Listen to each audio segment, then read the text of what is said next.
I wouldn't do that. That would be a little weird and creepy.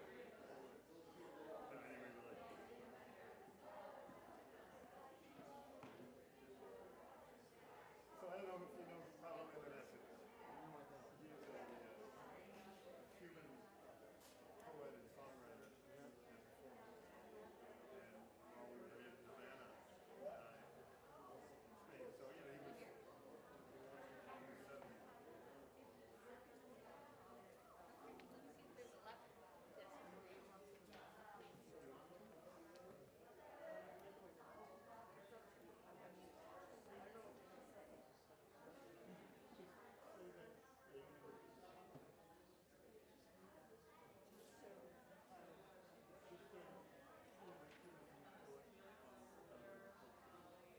And much beloved in Latin America. So he was the kind of guy that at his concerts, whenever he sang those songs, everybody auditorium, right, and sing along. Everybody was Latin American. But he wrote very sweet songs.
So do you mind if I just noodle something for the announcements?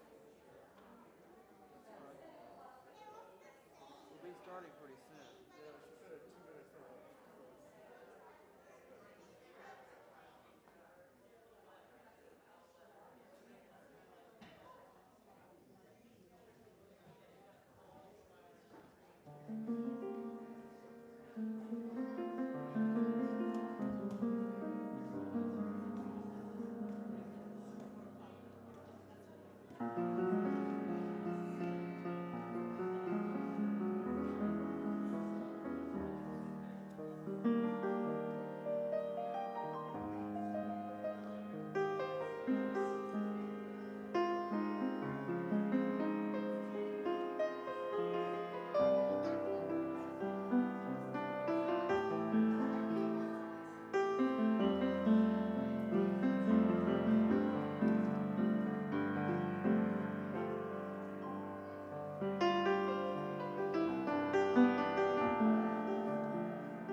Buenos días. Good morning. Bienvenidos a la Congregación Unitariana Universalista de Asheville. Welcome to the Unitarian Universalist Congregation of Asheville. Soy la reverenda Claudia Jiménez y sirvo esta congregación como ministra de desarrollo de fe.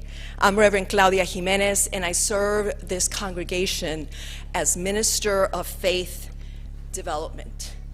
Queremos que sepan, we want you to know, que quien quiera que sea, whoever you are, de donde quiera que venga, wherever you come from, a quien quiera que ames, whoever you love, estés donde estés en el viaje de explorar quién eres, wherever you are on the journey of exploring who you are, eres valioso y digne de amor. You are valuable and worthy of love. Welcome to today's Solstice service in anticipation of the solstice on the 21st.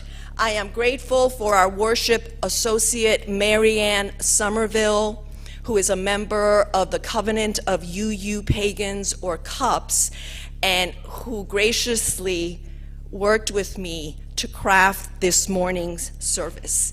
I would also like to thank our guest musician, Steve LaPointe, and our music director, Les Downs, as well as our tech crew this morning, Jess and Steve. Thank you all for this gathering of ours each Sunday morning is truly a work of collective effort.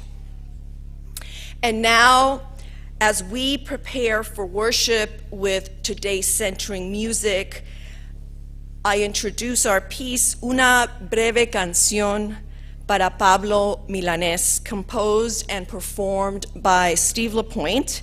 And for those of you who may not know who Pablo Milanés is, he is a Cuban poet, singer, songwriter, much beloved in Latin America, who died last month in Cuba. Steve.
And now is the time in our service when we light the chalice, the symbol of our Unitarian Universalist faith. Our words today are by Ariel Hunt Brondwin. Flaming chalice, symbol of our living tradition, we kindle you for light. Light in this darkest season of the year. Light to reveal the sources of greed and hate among us. Light to guide our way forward together. Chalice light, we kindle you for love. Love to keep our hands and hearts warm in the wintry cold. Love to comfort us as our hearts break for the pain of the world. Love to bring us into community so we may grow stronger together. Chalice flame, we kindle you for hope. Hope that the sun will shine again. Hope that one day soon peace will prevail. Hope that we may build the beloved community together. For light, love, and hope, we kindle our flame this day.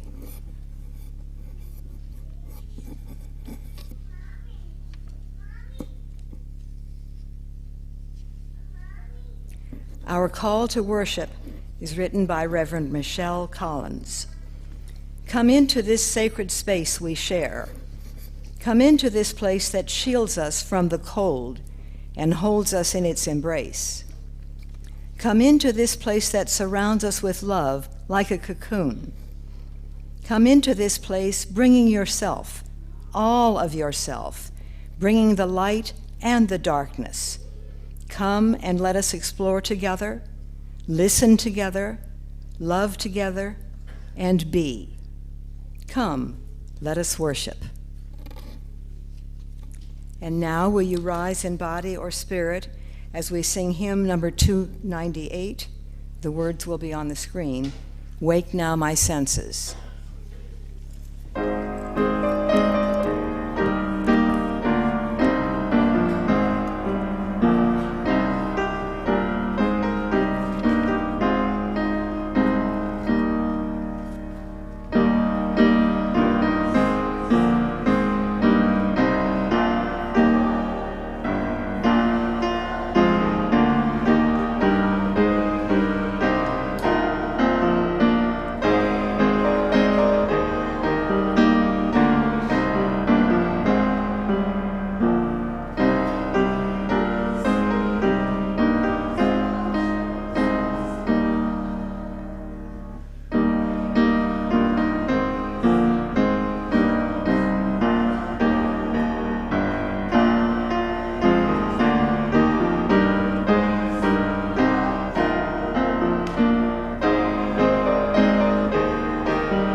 Our wisdom story this morning is a favorite solstice story written by Starhawk entitled Rebirth of the Sun. It was the middle of the winter, and the sun had grown very old.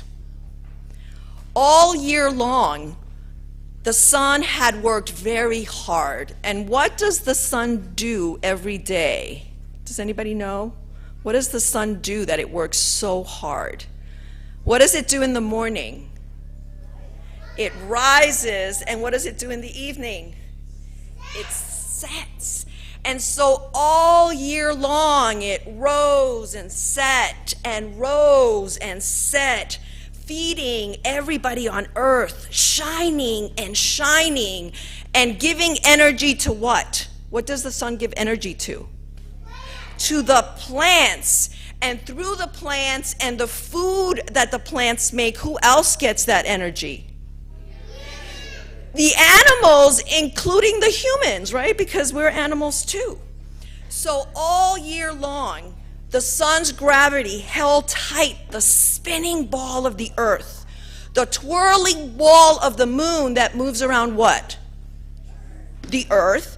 And then what else moves around the sun besides the earth and the moon spinning around the earth? All the planets. Round and round and round. And what happens when you go round and round and round a lot? You get tired and you get dizzy, and that's exactly what happened to the sun. The sun got so tired it could barely get up in the morning. So what do you think happened to the days when the sun couldn't get up early in the morning? Those days got shorter and the nights got longer.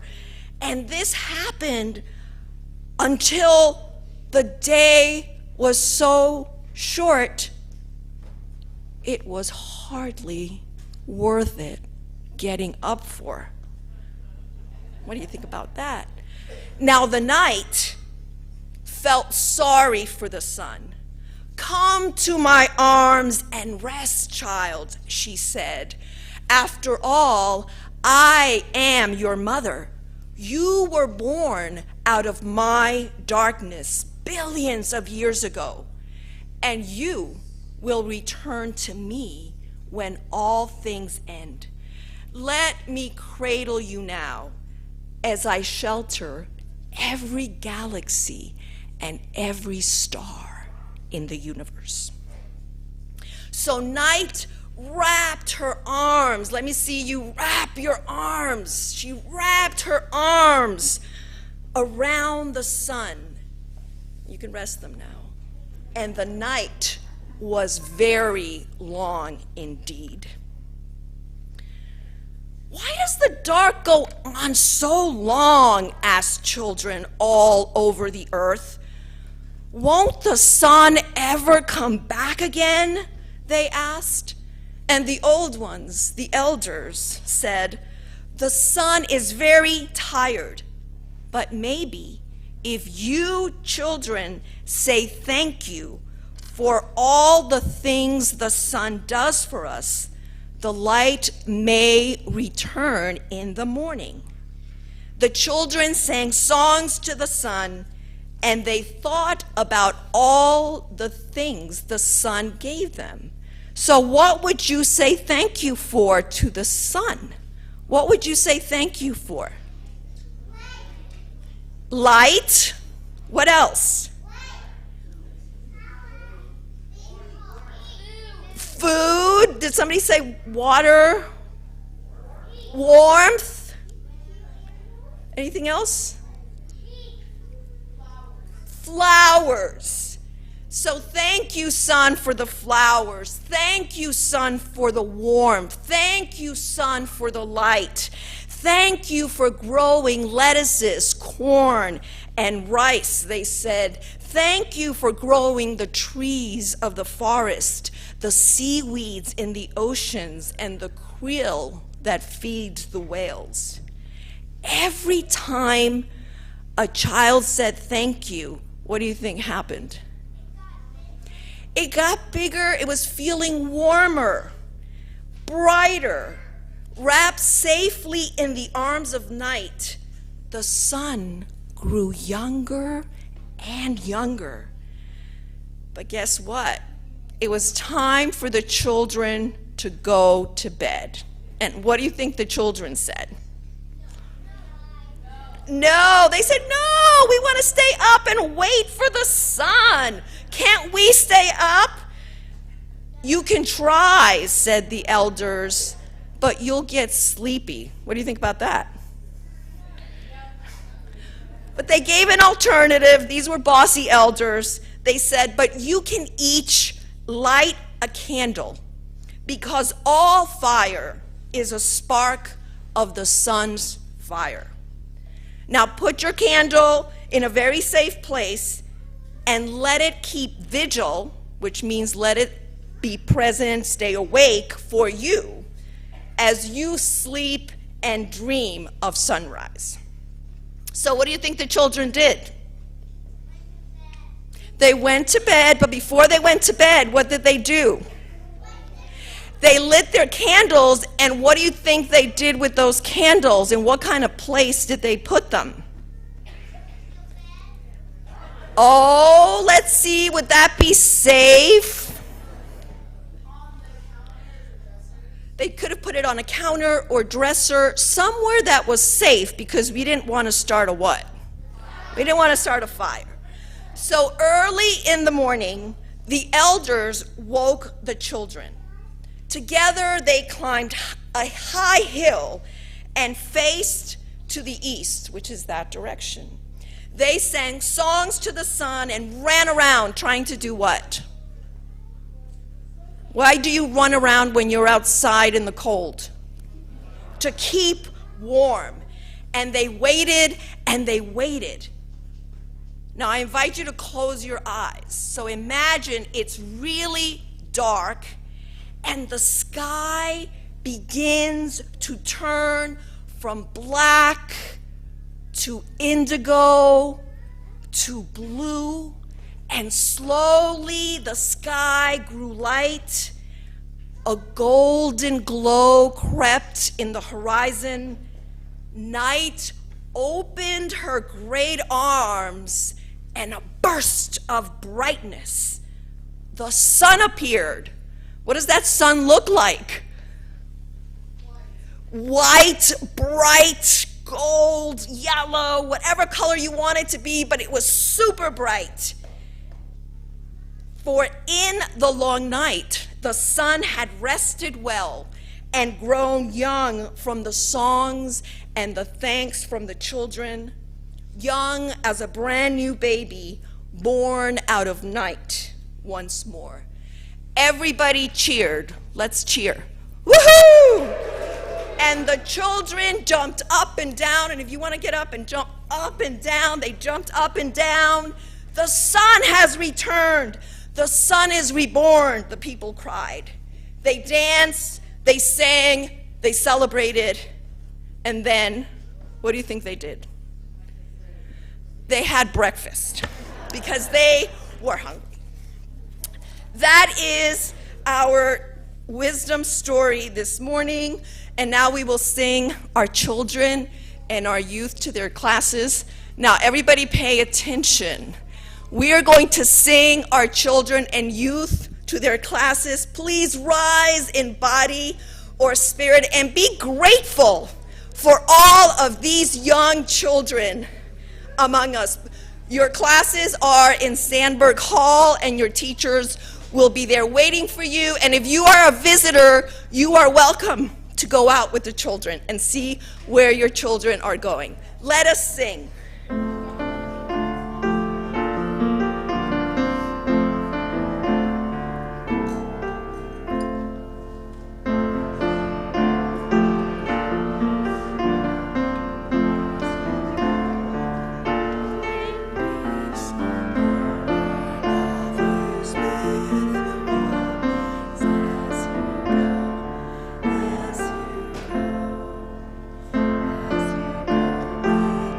go,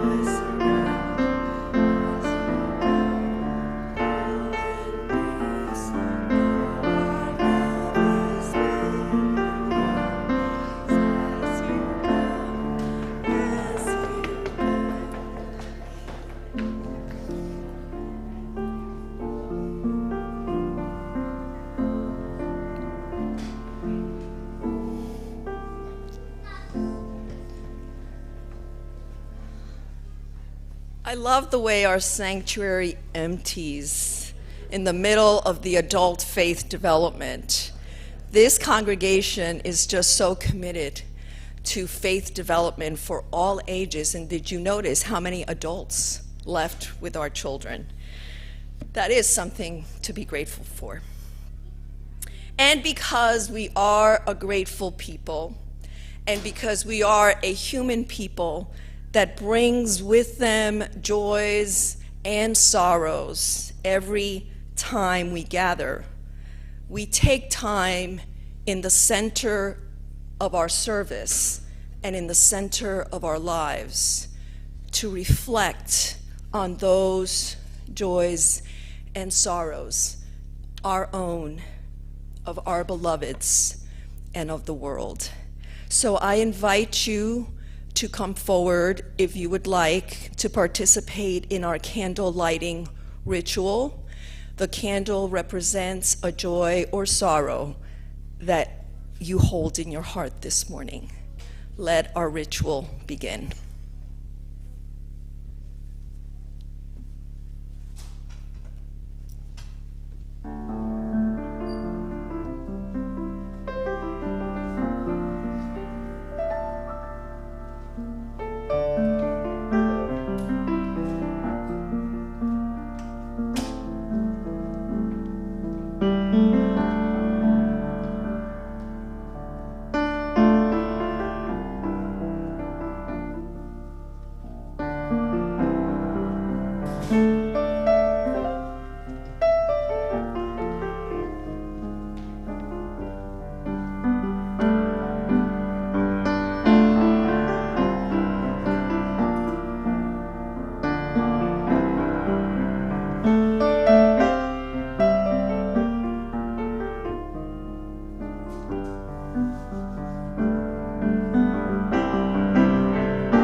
candle for all of those joys and sorrows held in the hearts of those not with us today. If you have lit a candle for a joy, know that this community rejoices with you. If you have lit a candle for a sorrow, know that we hold you in love and care.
We invite you to join us as we invoke the four directions, based on a meditation on the four directions by Julia Hamilton. In the pagan tradition, which is grounded in a respect and reverence for the natural world, calling upon the four directions is the usual way to begin any ceremony. Each direction is associated with an element of the natural world and represents some part of our human nature as well. The directions are not seen as separate and isolated, but rather as a part of the independent system that makes up the world. Here on our altar, we have the symbolic elements for each direction, and we will travel through the meanings associated with each direction before entering into a time of meditation. We invite you to rise in body or spirit and face each direction as we prepare to invoke these directions. We will begin with the east, so I invite you to face in that direction, the direction of the rising sun. The element of the east is air, represented on our altar by a feather. Air and breath give us life. It is the direction of inspiration, the word that literally means to take in air. The east is associated with the mind, with knowledge and learning and intellectual curiosity. Imagine the birds turning and wheeling in the air. Imagine the breeze blowing through your hair. Turning toward the east, we look for a fresh start, an invigorating breath, a new idea. When you are feeling stuck in a rut, beholden to a routine, or if the wind has gone out of your sails, look eastward. We move around the wheel to the south, which is this way. The element of the south is fire, and in the southern place on our altar, the candle flame burns bright. Fire is a transformative force. It is heat and light and powerful change. In the northern hemisphere, it makes sense that we associate the south toward the equator, with the warmth of the sun and the heat of the flame. We see birds move south, butterflies move south, whales move south, seeking warmer places as the weather gets cold. When our internal weather gets cold, turning south is a metaphor for turning toward warmth and daylight, seeking out the changes that will warm us up, get our blood moving, call us out of our winter, out of hibernation, into action. And now we continue around the circle, arriving in the west. So you turn to your right. The element of the west is water. And here on our altar, we have some water. In the West, we are drawn into the experience of our emotions. It is a direction that calls us to self-reflection and self-understanding. Our emotions move in us like water, flowing through our lives, sometimes calm and sometimes turbulent, but always flowing. When we dam up our feelings, just like when we dam up a river, the pressure builds until it finds an outlet. If you are seeking to get in touch with your inner life, with your emotions, turn towards the West. We move now to the north. The element of the north is earth, represented here by some dirt from our campus. There is stability here, the ground of our being. The north represents the place that holds us and allows us time and space to heal and grow, to feel nurtured and respected. It is also the place of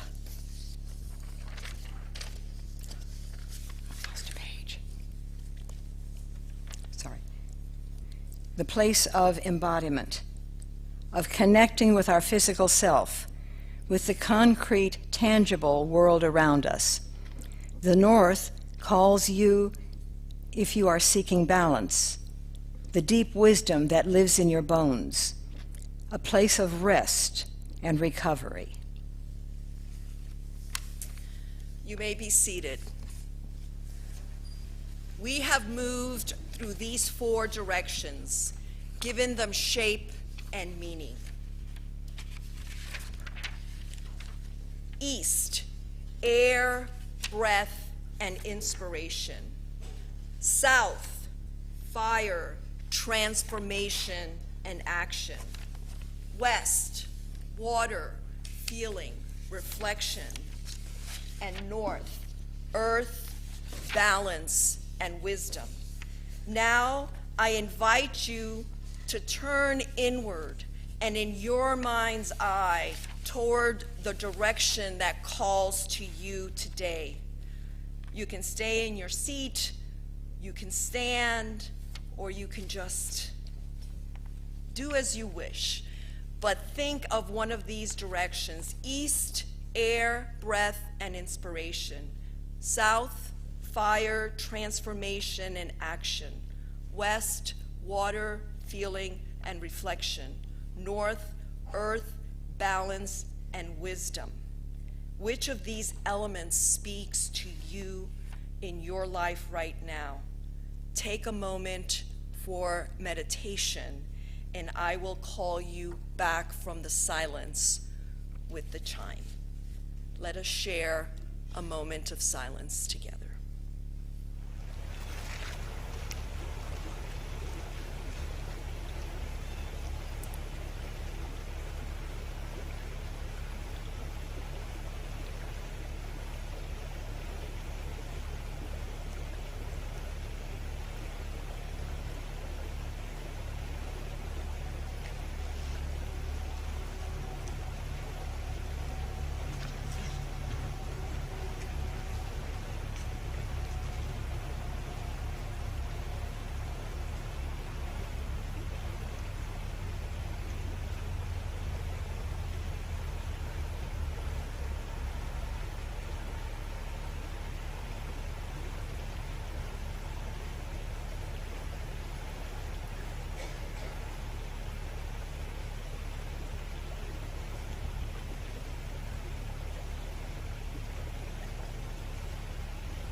The winter solstice has long been my favorite holiday on the pagan wheel of the year.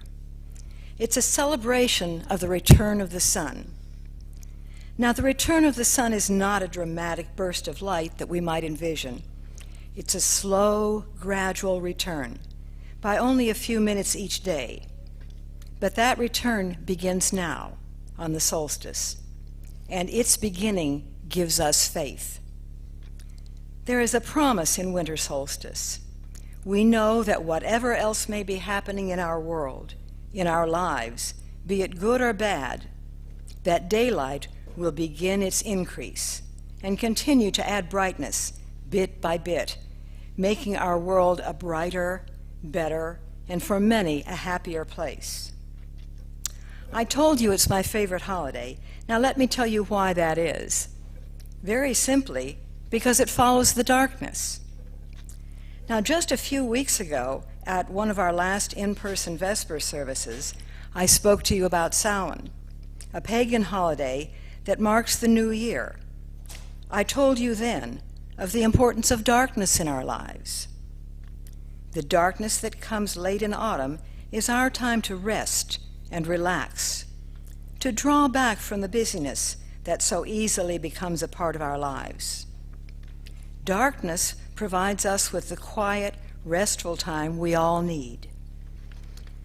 But I hadn't quite reached that level of awareness when this incident took place.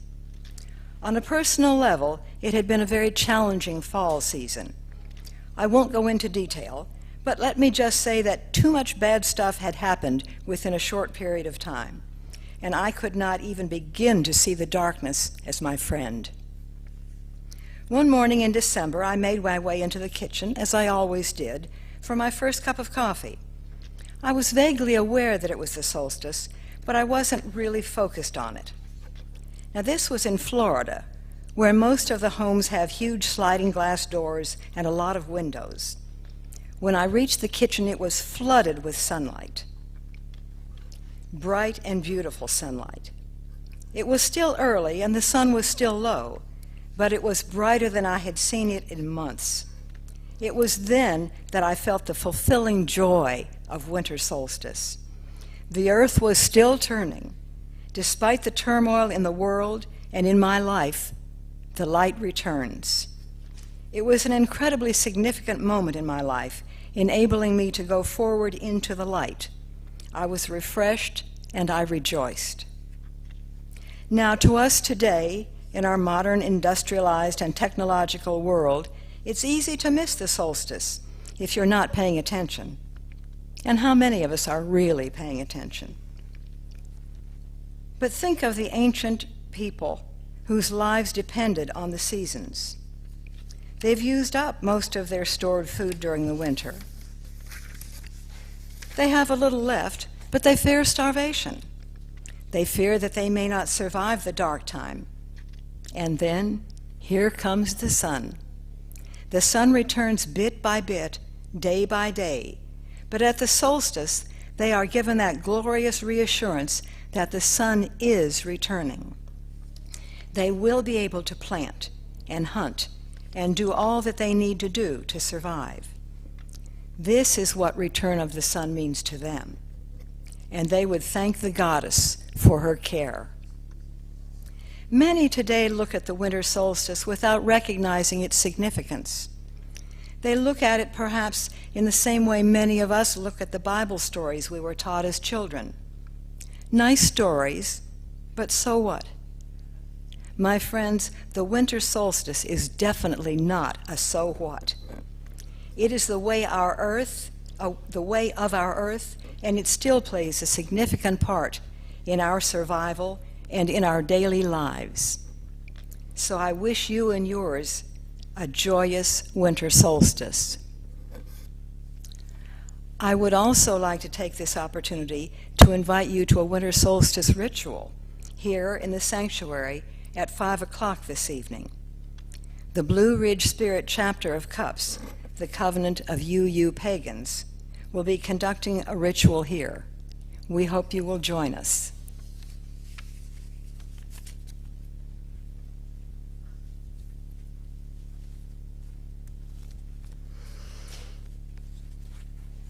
Thank you, Marianne. And I wonder for each of us during this time of year when we know that these dark days are going, these dark nights are going to start to shorten, and slowly the days are going to lengthen. I wonder what it is that the winter solstice says to you. Are there any things that you enjoy on these long, during these long days? Because we must recognize that for some folks, the darkness also causes feelings of depression and sadness and loneliness. So a lot of these holidays during the winter season are moments of rejoicing and celebrating, and they're also moments of tenderness and caring for ourselves. So wherever you are on that journey, may you have beloveds, may you have practices that allow you to stay centered and stay grounded as we slowly welcome those longer days. And with that in mind, I invite you into a litany for winter solstice, and your response is blessings and gratitude. Can you? For the darkness that nourishes our spirit, for the seasons that remind us that each moment has its own beauty, for generosity in whatever form. For snowy winter mornings before a single footsteps disturbs the stillness, for candles gleaming through the night, for the gifts of sorrow and transformation, for memories of those long gone. For the children who find such magic in this season, for the brave birds that stay with us all winter, for the scent of greenery and Christmas trees. For the returning of the sun, for the sun returning, for the sun returning. May we recognize the blessing and gratitudes not only in the sun returning, but in our lives and in each other and in this world that we live in.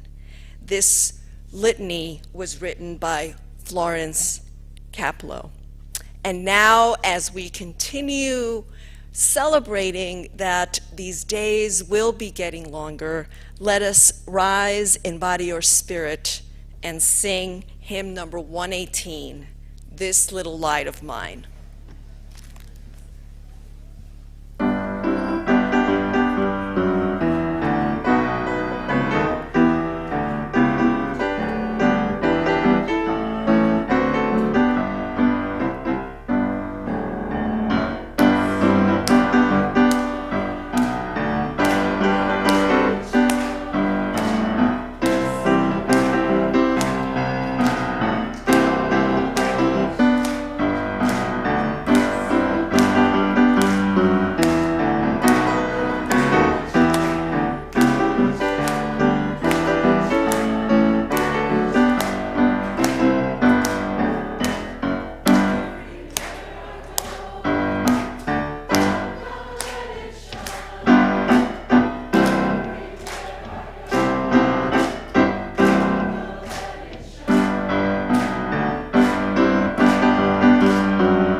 Whew, might take me a minute to catch my breath after that. Our announcements ran as slides at the beginning of the service. If you missed them, refer to Wednesday's weekly news, and everything is described there. I'm wondering if we have any visitors, anyone who is visiting us for the first time this morning. If so, would you rise and introduce yourself if you choose? We have people coming around with mics, so just hang on a minute. There we go.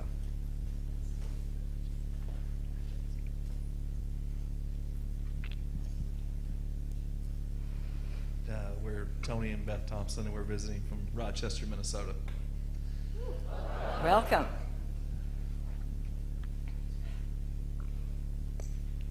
Amy Wood. I'm a resident of Asheville. Welcome. All right. Good morning. I'm Scott Riddell. I live in Fairview. Welcome. I'm David Hu. I'm visiting from St. Petersburg, Florida. Welcome. Good morning, I'm Laura Lynn, and I'm just moved to Asheville. Welcome. Good morning, I'm Julia from West Asheville. Welcome. Hello, I'm Gab from Toronto, Canada. Welcome. Hello, I'm Bryce Aguirre from Asheville. Welcome.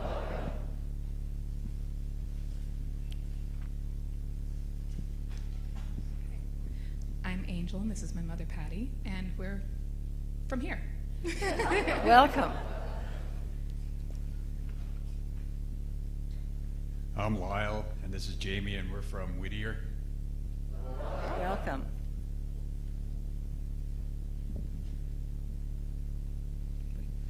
We get everybody?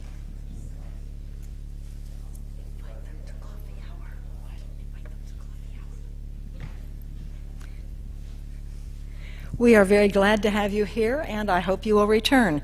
Meanwhile, we have more? I'm sorry. This is Bodie. My name's Peter. Austin. We're here in Asheville. Been coming. Welcome. Any others? We've got someone standing still here. No, okay. Got everybody? Okay, now let me encourage you to return again, and also to invite you to coffee hour across the hall in Sandberg Hall after the service. Our community plate recipient this month is the Minister's Discretionary Fund. Funds are used at this time for holiday giving to offer financial assistance to congregants. My glasses are fogging up. To offer financial assistance to congregants who have a temporary need for assistance. At times, the ministers also offer assistance to urgent need that comes to our attention outside the congregation.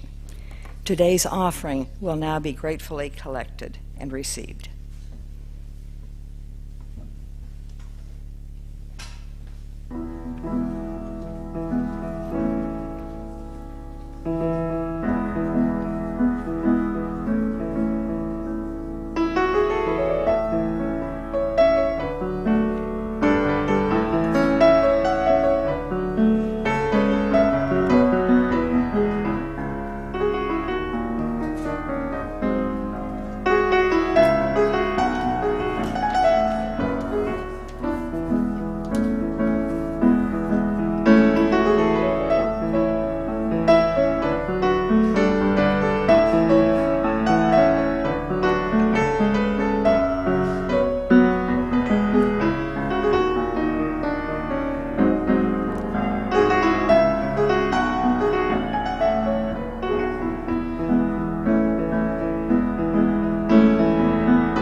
for the gifts of your time, your presence, your talent, and your resources. We are truly grateful this morning. So earlier today, we moved through the 4 directions. Now we dismiss them with thanks. East, air, breath, and inspiration, thank you. South, fire, transformation, and action, thank you. West, water, feeling, reflection, thank you. North, earth, balance, wisdom, thank you. Our closing words are by Brian Keeley. We will extinguish the chalice, but its light lives on in the minds and the hearts and the souls of each of us. Let us carry the flame with us and share it with those we know, with those we love, and most especially with those whom we have yet to know. Now, I invite you to rise in body or spirit to sing our closing hymn, followed by a sing-along post-salute. So get ready to sing.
You all did a good job. Thanks for singing along. Go in peace.